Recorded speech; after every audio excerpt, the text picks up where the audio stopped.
Give the call to the member for Reid. Thanks, Speaker. My question is to the Minister for Education. What is the Albanese government doing to set up Australian higher education, including international education, for the future? The call to the Minister for Education. Thanks, Mr Speaker, and can I thank my friend the member for Reid for the question. International education is the biggest export that we don't dig out of the ground. It makes us money, but it also makes us friends, and in the world we live in, that's important.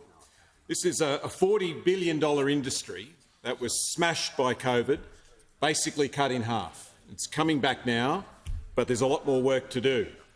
Think about this. There are 500 million people in India under the age of 23. 500 million. And the Indian government has set a target to get half of all young adults into tertiary education by 2035. That's massive. That's nation-changing stuff. And they want our help, including Australian universities setting up campuses there in India. Overnight, the Prime Minister announced that Deakin University is the first overseas university approved to set up a campus in India. That's a big deal. An Australian university has become the first in the world approved to set up a campus in India. And hopefully the University of Wollongong will be next.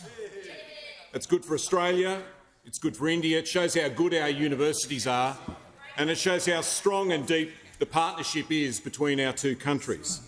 It builds on the agreement that I signed in Delhi last week that will make it easier for students in both countries to study in our countries and have their qualifications recognised in both countries.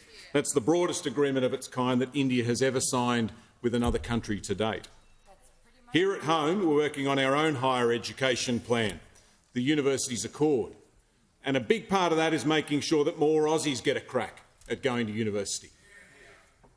At the moment, about 1 in 2 young Australian adults have a university degree, but not if you come from a poor background. Only 20% of young adults from a poor background have a uni degree, or rural.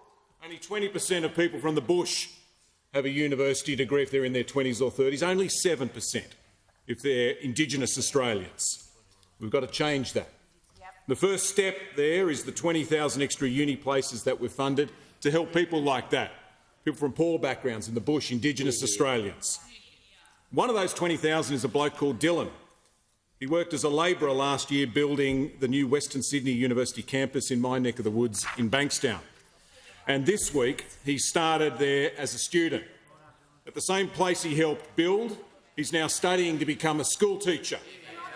Something that won't just change his life, but it'll change the life of thousands and thousands of people in the years ahead. That's the power of education, the most powerful cause for good right around the world. And I'm sure I'm joined by everybody here in wishing Dylan all the best of luck, and everybody starting university this year all the very, very best of luck for the future.